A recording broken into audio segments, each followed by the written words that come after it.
Satanism. To some, it's a religion as valid as Christianity. To others, it is a dangerous and subversive cult. Whatever the truth is, there are thousands of devotees of Satan, and it's becoming more and more popular thanks to the internet. But what really goes on beneath the robes, amid the candles? Is there a darker side to the sacrifices and the rituals? Satanism refers to the real or mythical figure known as Satan, whose followers look at him as an inspiring, just, and even heroic figure. These people that genuinely believe in Satan and all of his darkness, they believe in it far more, probably, than the pure white light of Christianity. What if there is a ladder beyond us which consists of beings of pure energy? And what if some of them are morally good and some morally evil?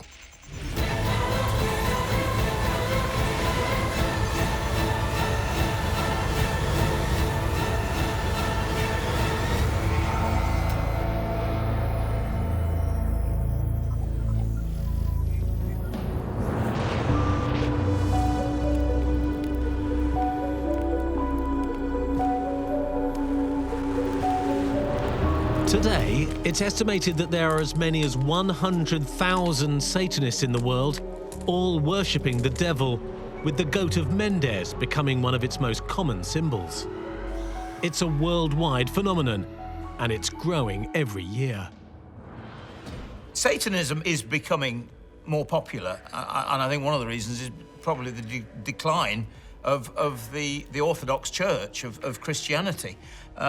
They've kept us under a very tight rein for the best part of 2,000 years, and yet all of us deep down want to be sinful and do naughty things. And of course, that's what Satanism is all about.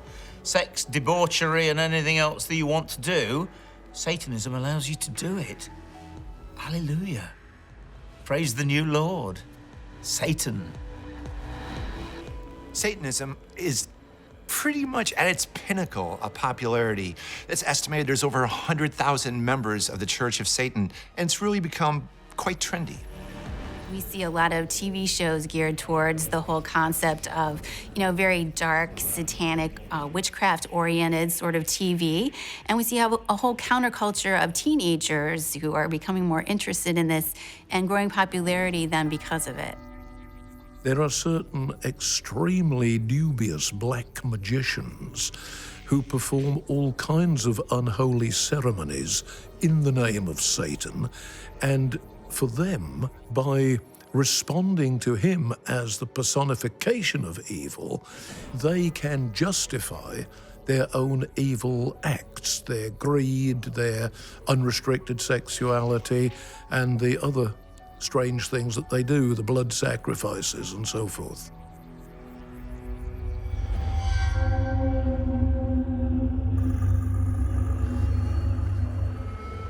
I haven't come forth in a great many years, but I can assure you, Satanism is here to stay. Perhaps the most widely known aspect of Satanism is the Church of Satan itself, which was founded by a man called Anton LaVey in America in 1966. Today, it has thousands of members across the world and has its headquarters in the appropriately named Hell's Kitchen area of New York City. Where else? Gavin Baddeley is the church's representative in the UK, and he's agreed to meet me and tell me all about it. I'd imagined that there would be more kind of ritual sacrifices and pentagrams and candles and capes and that kind of thing. Oh, we certainly have our pentagrams and candles and capes. But yeah, that image exists and we play up to it. And a lot of people who are drawn to Satanism are drawn because they, the sort of sex and blood iconography is very appealing. And certainly there are members of the Church of Satan who indulge in various rituals. But at core, I think far more significant is the way in which people think. And it's very easy as somebody who occasionally operates as a spokesman for Satanism, to be drawn into fulfilling other people's expectations. They want the blood and the candles and the goats and everything, and that's there. But that's not what Satanism is.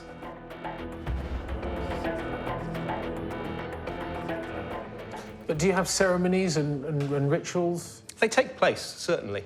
I've fielded a lot of telephone calls from journalists over the years who say, you know, I want you to take me to a naughty naked ritual, you know, and I'll bring my credit card. And it's kind of like, find your own naughty naked ritual.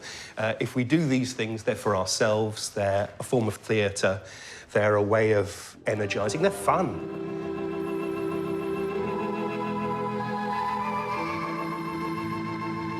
The Church of Satan is a very corporate American thing. It's very big in the States. It's so big, in fact, now that you can actually dial 1-800 number and you'll get a call. Hi, Church of Satan, how may I direct your call? And the Americans absolutely love it. It's a cult, and they love cults. It is spreading. It's spreading to Europe, and it's spreading to England as well. You have to imagine there's a lot of people who feel that the standards that God has set out are just too high and really quite unfair and not really something that they're up for adhering to. So this notion of the devil being kind of, you know, accepting of who you are and just a little bit naughty has a certain appeal to people. The Church of Satan wasn't so much a pro-Satan, pro-evil. It was more of an anti-church establishment. Certainly from where it came out of the 50s and 60s, you had very much a Christian American ideal, which for a lot of people was not what they wanted. So it was a very good way of breaking away and saying, I don't want that, I want this. I want the sex, I want the drugs, I want the alcohol, I want the music, and I want to have fun. And a lot of it stemmed from having fun. One of the things that Anton LaVey said was his difference between him and the Christian church was that the Christians believe that if someone strikes you on the cheek, you forgive. He believed if someone strikes you on the cheek, you punch them in the face. Apart from that, it's a beautiful religion.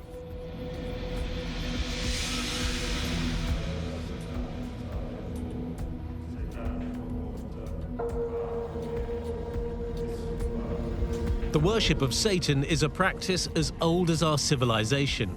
But since the rise and dominance of Christianity in the Western world, it's gone underground.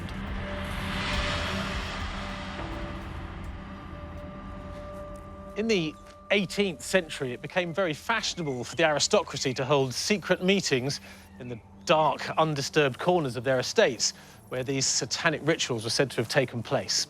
Now, one of these groups was the infamous Hellfire Club, and they held their meetings here in these West Wickham caves. The Hellfire Club had a reputation for wickedness and debauchery on a legendary scale. It was said that there were decadent parties, orgies, and satanic worship going on deep underground. Local guide Jack Orr agreed to take me down into the labyrinth and show me around.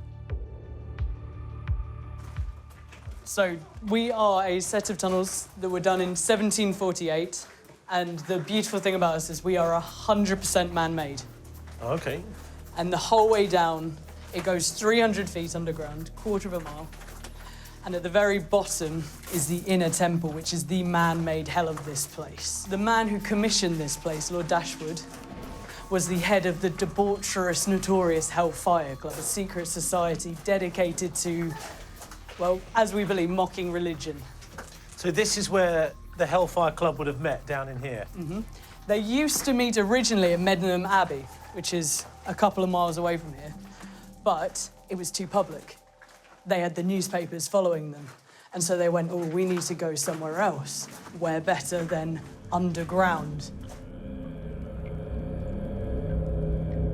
About halfway down through the caves is a large cavern cut out of the limestone where all manner of debauchery was said to have taken place. So this chamber coming up, this is the one I truly want you to see. This is the pinnacle point, the absolute hive. This is what they called the banqueting hall. Right, step on inside. Oh, wow, look at that. That's extraordinary. So what would have gone on in here? In here, this was where they really released all their inner Bacchus, as it is. This is where they succumbed to the flesh. This was where they became even more intoxicated. So as said, they were dressed in costume, but this is where the costume would start to fall off. Okay. This is where they would start truly indulging themselves in several different manners. So they would begin feasting in here, and they would begin drinking even more, consuming more and more. And in these chambers behind us, these 4 alcoves, there weren't bars, there were curtains across here, and there were beds inside. Right.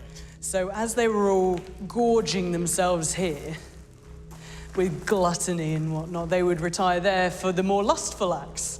And as you can tell, because of how this chamber is built, the sounds of all the singing, of all the grunting, all of it would have just filled this chamber and would have carried up the passageways. This would have come to life and reverberated with just sin, I suppose, is the best way.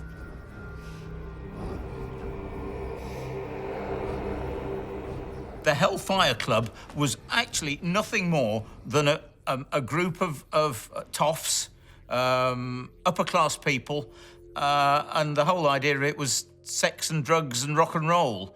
And like so many things that people don't know about, including Masons and all sorts of other things, anything that we don't know, because it was always held in secret. And the reason it was held in secret was basically because they were doing things that their wives probably wouldn't have been very keen to know about. And so people make up stories. And so it was all to do with demonology and Satanism and the black arts and black magic and all these dreadful things that they were doing. Were they? Yeah, a little bit. They were probably testing the water a little bit, but on the whole, I think it was a jolly good drinking club where a few girls were brought in, everyone got drunk, and things got rather out of hand. Nothing more than that. The Hellfire Club was an exclusive sort of society for highbrow Britain in the 18th century, but it was really twisted. You're now several hundred feet under the earth. Anything can go on there. Nobody's gonna know. This is why you're there. You're outside of London. No one even knows you're there. And what goes on in the Hellfire Caves stays in the Hellfire Caves. And you can only imagine that they were completely unaccountable. Nobody had to apologize for anything. You walk into those caves, all bets are off. You can let all your inhibitions free and behave just the way all your fantasies would tell you you'd want to behave. That was the real 50 Shades of Grey.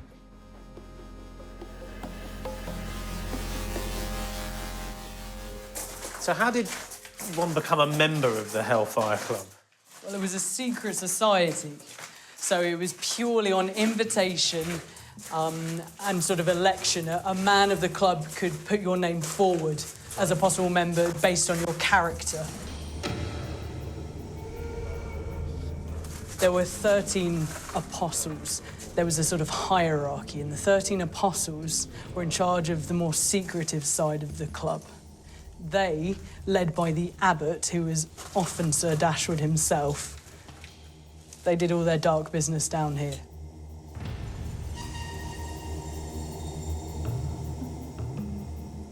So now we're about to go to the very bottom. We are reaching our final destination as such. Okay. And we're about to cross over the River Styx. And I'm sure you know the legend that once you cross over the River Styx... That's it? No coming back. So what, there's actually a river down here? It is. It's a man-made river. And they would have taken a boat from where you're standing now to their final point. This is it? This is indeed the river of the dead and the damned. And round the corner is a cursing well where they used to baptise new members into the club. Right, so there wasn't a boatman here, though? There would have been a gondola from this side to the other to ferry them across. Oh, right, OK.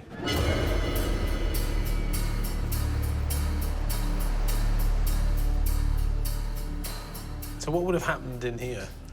Well, this is where the 13 apostles and the abbot would have met. This is the secret part of the secret society.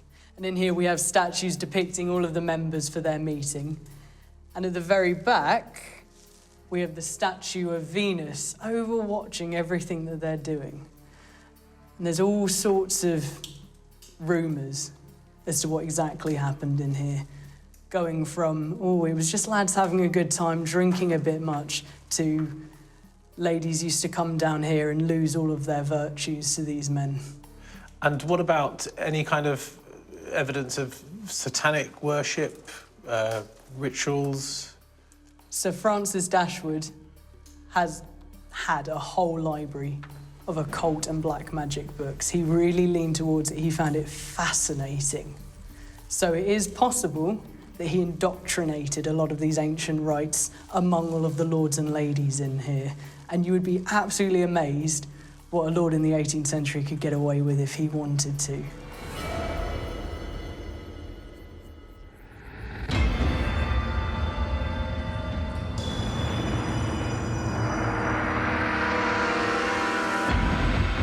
It really is a strange feeling being down here in the caves, truly oppressive and quite forbidding. A rich man's satanic fantasy carved out of limestone hundreds of feet underground. These guys that are sacrificing goats, screaming goats, cutting off the heads of chickens, drinking blood, and basically doing everything that's anti-Christ, for want of a better word. Do they believe that they're actually getting something out of it? Or is it a load of absolute crap?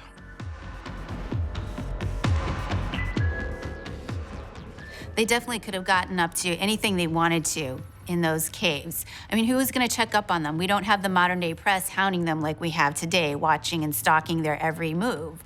So it was a very elite group of people, very secretive, and if one ratted on another one, well, then there goes their community. You would think that they would want to keep this secret. Who's going to find out? So they could get up to anything that they wanted to without anyone monitoring them.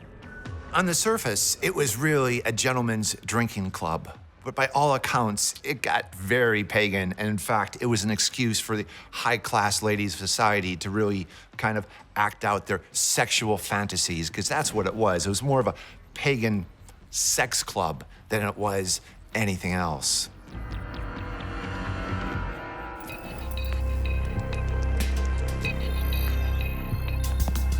The current Lord Dashwood agreed to meet me in the grounds of his family's estate and discuss the goings-on of his former ancestors. Sir Edward, what would have gone on up there? We don't know exactly what went on, in direct answer to your question, but we have a good idea. Some people imagine the worst, and you have all sorts of stories that come out, particularly in the Victorian times, of what they got up to. We know they had a lot of fun. That's the main thing. Was there any sort of satanic rituals going on down there? I like to think not, and we have no evidence of it, although he was clearly interested in all sorts of peripheral things on the side of that. So we have Masonic symbols in one of the rooms in the house here, and we have a river Styx at the bottom of the caves itself, and the inner temple. And the river Styx, you know, your mythology, it separated the real world from the underworld, and it was where care on a boatman led you across. So the fact he even built the river Styx, you know, he was interested in the afterlife and all of that, there's no doubt. There's stories about a woman who was said to have been turned into a nymphomaniac. Tell me a bit more about that. Yes, that was great fun. That was fantastic. So I think it was in the middle of the 80s. I recall it reasonably well. And a coach party of old dears went down the caves, and one of them came out and said she'd been a spinster all her life, had no sexual experience whatsoever, and she was assaulted by the evil influence of my ancestor, and that the Satan was at work, and he was alive and well in the caves, and therefore it should be closed down immediately because this influence had turned her into a raving nymphomaniac. And the local, not just the local papers, actually, I think the News of the World or the Sun or one of those newspapers got hold of it, and it was on the front page, you know, clays must be closed down due to evil influence of Sir Francis Dashwood. And the only result was we doubled the number of visitors who came to the caves, who were all obviously looking for the same experience. And there was a priest who visited the caves who felt that there might have been some kind of evil influence down there. Tell me a bit more about him. Well, it's quite interesting. We do get people from time to time who do feel, now whether it's their imagination or there's some reality behind it, they definitely go down there and they feel something strange, or they're not happy with the atmosphere or the influence the caves have on them. It could be their imagination, it could be true, but yes, no, you're absolutely right. From time to time, people, they come back feeling very strange from having visited the caves.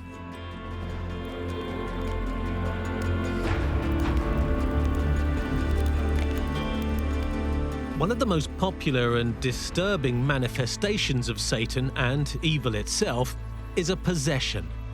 A human body that has been taken over by a demonic entity, or even the devil himself. Chris Thompson is a practicing exorcist. He says he carries out dozens of exorcisms every year, and that he's becoming increasingly busy. He's allowed us to film a recreation of a typical exorcism.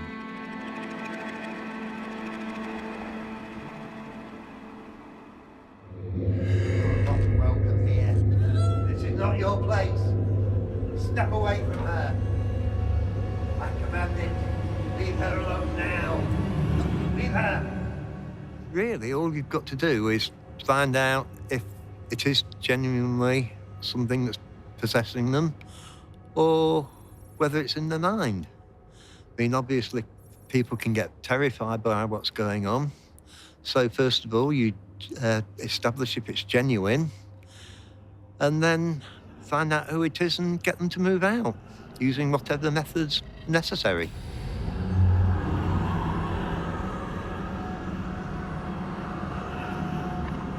Go back to where you belong.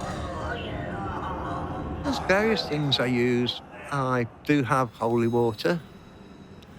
I can also use smudging, which is burning white sage. I've also got smokeless methods as well that I can use. What is the point of an exorcism? What are you trying to achieve? The idea is to get whatever's moved into the host out of there. What are you saying has moved in? It could be a demon, or just another spirit that's moved in there to somehow try to interact with the person. And are they real, or are they just imaginary on the part of the person you're exorcising? To the person that I'm exercising, they are very real.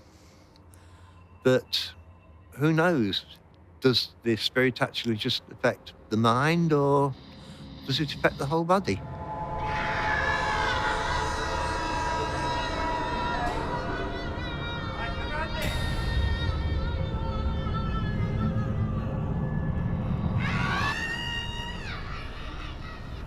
Do you believe that there are demons, there are spirits that go around possessing people? I do believe that there are things that we don't know about, for definite. I've recorded them on many occasions. I've experienced them for myself. Yes, I'm a medium, but I'm also very sceptical. And I'm trying to find out what it is. I don't know whether what I'm talking to is the spirit of another person, or for all I know, it could be little men from Mars that's somehow communicating with us. And I need to find the answer. To exorcise someone, you have to believe that they are possessed by a demon, by something evil. It basically comes, again, from Christianity, of course, and the fact that there's good, so there has to be evil.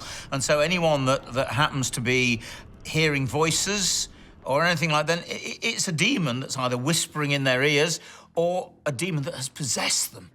And the only way to get that demon out is by bringing in a priest, splashing holy water on you, screaming, "Begone, evil demon," getting them to recite various oaths and things. There's no such thing as demons. Trust me.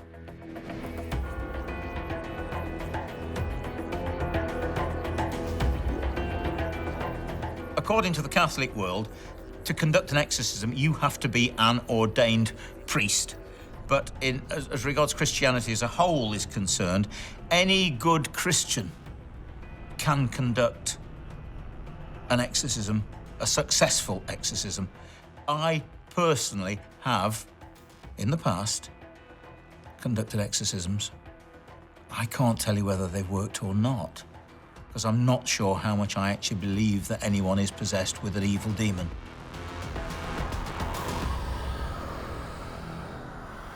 In an exorcism, there's the sorts of things that you would expect and you've been seeing in films for a long time. So the primary objective is to find out the demon's name. If you can find out the demon's name, you can expel them. But while you're trying to do that, you have the person who's suffering, who's possessed. They're speaking in tongues, they're vomiting, they're using vulgar language, they're behaving in a way that looks like as though they're mentally ill. They're both buying into the fact that there's a demon involved here, and thus they're both taking on roles that may just be that, not real sort of possession, but physiological sort of association with what they think they should be saying and doing and behaving. Exorcisms can get extremely wild and rather volatile, to say the least. Projectile vomiting, spitting, young girls that are literally timid, actually with male voices, scratching and literally having to be held down by men to stop them from attacking the person that's actually conducting the exorcism. Whether it is a demon inside them or whether they're just plain bonkers, I don't know. I'm not going to deny the existence of a spirit world, but what I do deny is the authenticity of most of these exorcists.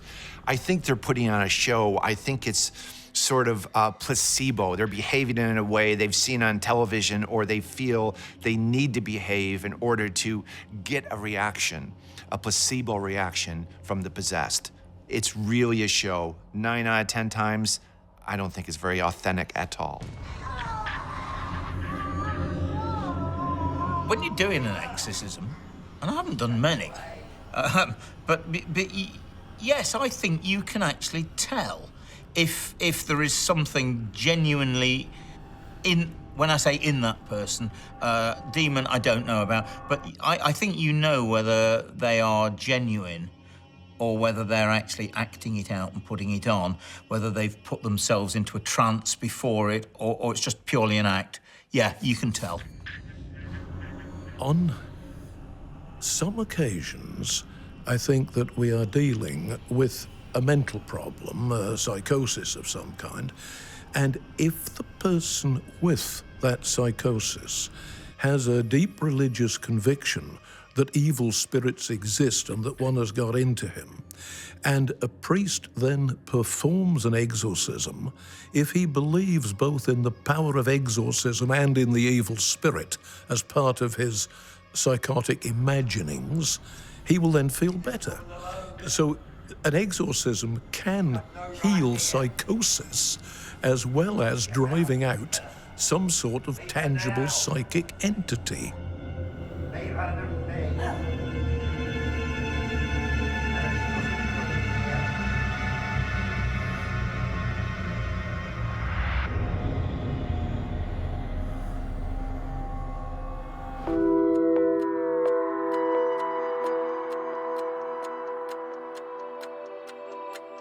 A famous Satanist was Aleister Crowley, an English occultist from the early 20th century.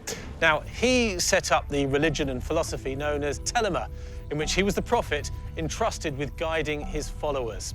He gained widespread notoriety for his use of religious sacrifices and sex magic, and was denounced by the press as the wickedest man in the world.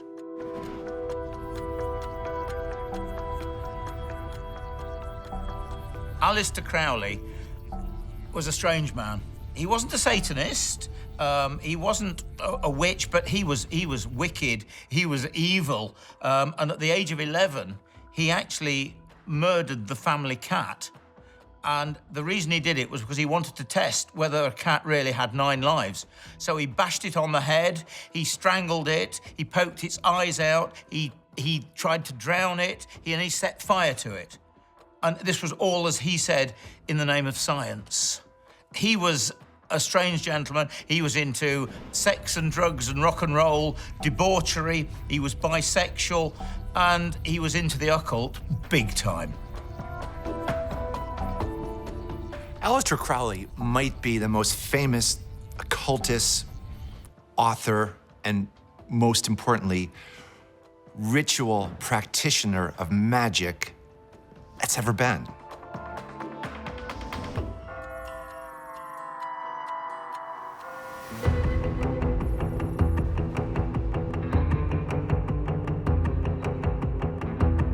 Some historians claim that Crowley was recruited into British intelligence and that he remained a spy throughout his life, although this was never proved. As his actions became more and more extreme, in 1920 he was told to leave Britain or face arrest. So he established a satanic commune in Sicily, where he lived with his followers practicing ritual sacrifice, sex magic, and other depraved acts. Aaron Paramore is an occult researcher who has studied Crowley in detail. He thinks he really was as wicked as he was portrayed. So what was Crowley getting up to? Well, he kind of earned his name, the wickedest man in the world, because he was a notorious bisexual. He enjoyed men as well as lots of women. He was a mountaineer. He was the enfant terrible. He took lots of drugs. He performed sexual magic, and all of this in that time frame was just considered to be absolute whoa, kind of like absolutely off the map, off the deep end. You know, he was members of secret organisations, occult organisations. He claimed he was the Great Beast 666. And he performed various rituals. We know that he sacrificed a goat in the Abbey of Telema in Sicily. There was a rumour of a cat being sacrificed and the blood being drunk, although that probably wasn't true. Certainly not the blood being drunk. But he got up to pretty extreme things. He was into extremes, and he pushed his followers into those extreme ends as well. Even if you weren't comfortable with it, he would push you and push you and push you and push you. His magical motto is "I will endure." So it gives you a sense of what this guy is. Essentially, I think Crowley is a bully, but he bullies and pushes people, and they end up burnt out. And he's used them, and he casts them aside, and he keeps moving forward himself.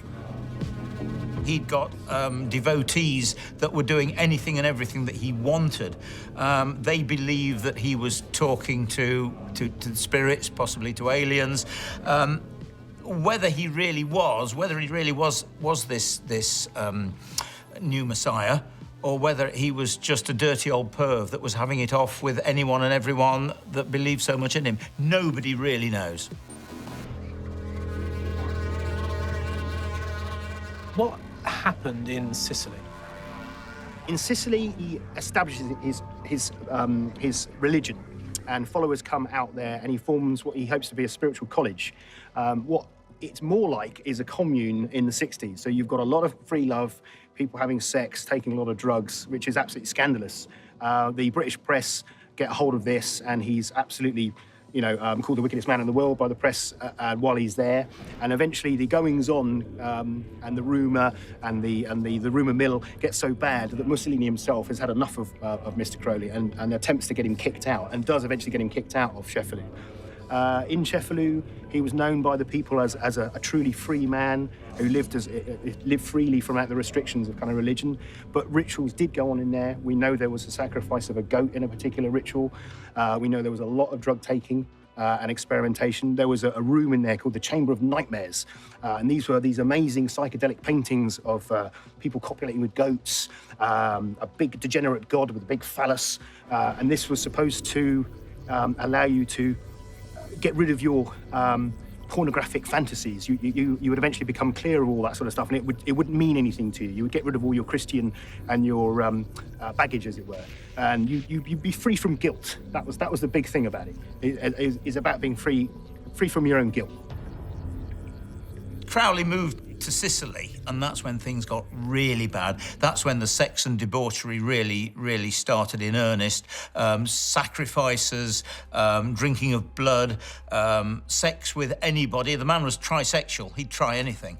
And he really was an evil creature. There's no getting away from it. In fact, it got so bad that he actually believed in vampires and all of this sort of stuff, and he actually had his fangs filed down and pointed, so that when he was biting the necks of his lovers, mainly female, but both, he actually referred to it as giving them a love bite.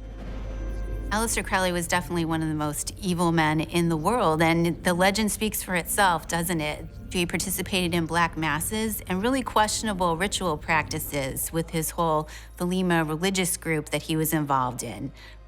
Kicked out of England for his behavior and his involvement, and really got up to some really nasty deeds. This is where they would have blood sacrifices, animal sacrifices, and although we can't prove it, we believe human sacrifices. Really morbid sort of stuff. And guess what? He was at the center of it. It was all about him. He sounds almost a bit ahead of his time, really. It's something you'd imagine happening in the 60s, not in the 20s. Certainly, after Crowley's death in 1947, things go quiet. The OTO, his big organisation, begins to splinter and break up a bit. But it's the 60s where it really, really picks up. The Beatles put Crowley on the Sgt. Pepper album. His books get reprinted again. People are finding them in second-hand bookshops, for very little money. Now they're like currency now, And his whole philosophy begins to be taken on board by the 60s. Do what thou wilt. Do what you want. They took it to mean that. That's not actually what it means. It means find your true will, your reason for being here on this planet, and pursue it with a vengeance. That's what he was saying. If you were to go on the internet and drag up the worst possible internet fetish sites you could find, Crowley probably did it. Now, you have to remember, he was one of the first. So he was always looking for something new, something interesting. There's a particularly famous one where he did a particular magical ceremony which involved a woman having sex with a goat. There was other ones where somebody died, where they drank the blood of a cat that had been sacrificed. So if you can think of it, he probably thought of it about 100 years ago. How popular is Satanism today? Still very, very popular. You've got the Church of Satan still going strong. You have the Church of Set, which is a splinter group of that. And then within the Church of Set, the Order of the Trapezohedroid, which is a sort of H.P. Lovecraftian kind of feeling, a form of Satanism. A fairly sort of repugnant splinter of Satanism is the Order of Nine Angles. These guys have mixed Nazi ideology within Satanism. And they're a very, very far-right group.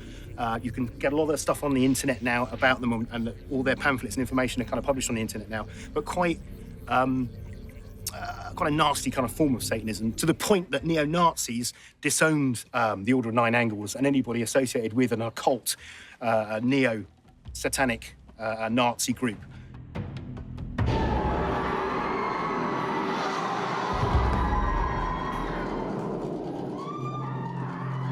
At the very heart of Satanism are its rituals, the most infamous being the Black Mass. Its purpose was not only to worship the devil, but also to mock God, and may well involve animal sacrifices and blood, as well as blasphemy and obscenity. Its celebrants may well wear black robes and carry chalices and candles, and may often form a pentagram shape to carry out their ceremonies. It all is, as you can imagine, rather eerie.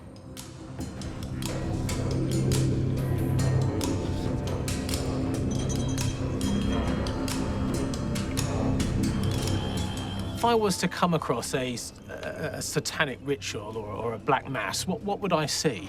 The altar is often a naked woman. The chalice is not filled with wine. It can be filled with a mixture of I believe, sperm and water, and then sometimes it's filled with bourbon, So there are elements of that still within Satanism, but Satanism has become much more sort of magical movement now. It's much more about spells, much more about sort of modern occultism, and less about the old form of Black Mass, which was, in complete reversal of worship of God.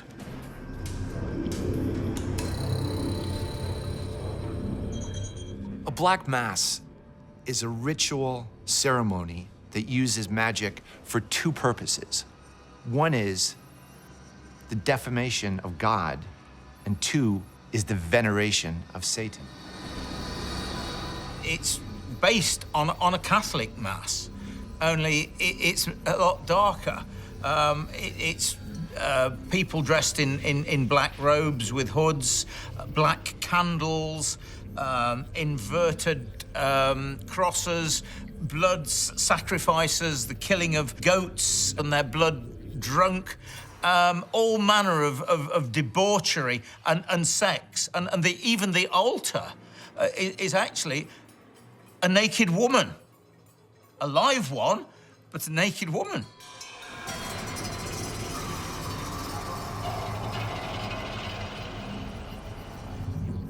I think the credibility of black masses is really questionable. If you think about the participants, why are these people participating in something like this? Is there something psychologically going on with them? And believing in the power of that is probably what produces the power or the energy surge for them of exerting their will in this form of evil to try to obtain what they want. So I think it's really about the psychological aspects of it. Does it really have magical powers? In my opinion, no.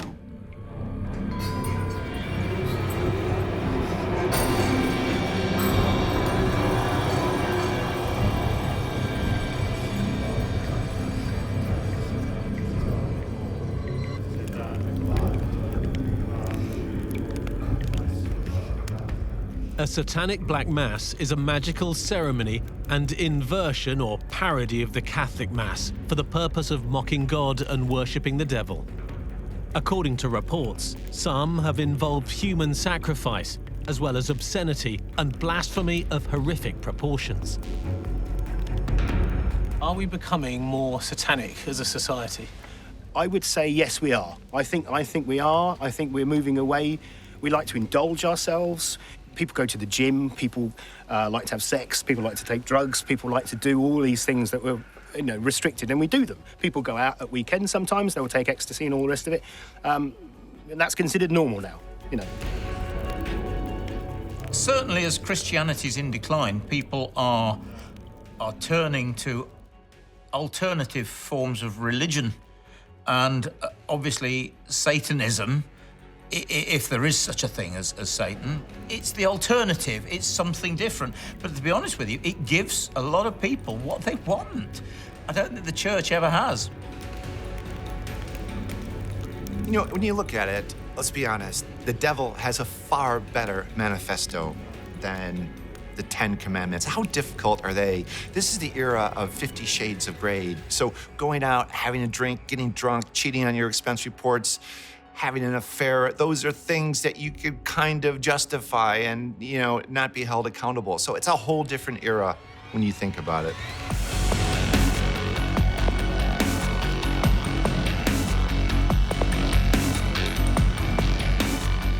It seems then, in this ever-changing world, the cult of Satan is as popular as ever, with more and more people meeting online or in person to worship or simply hang out.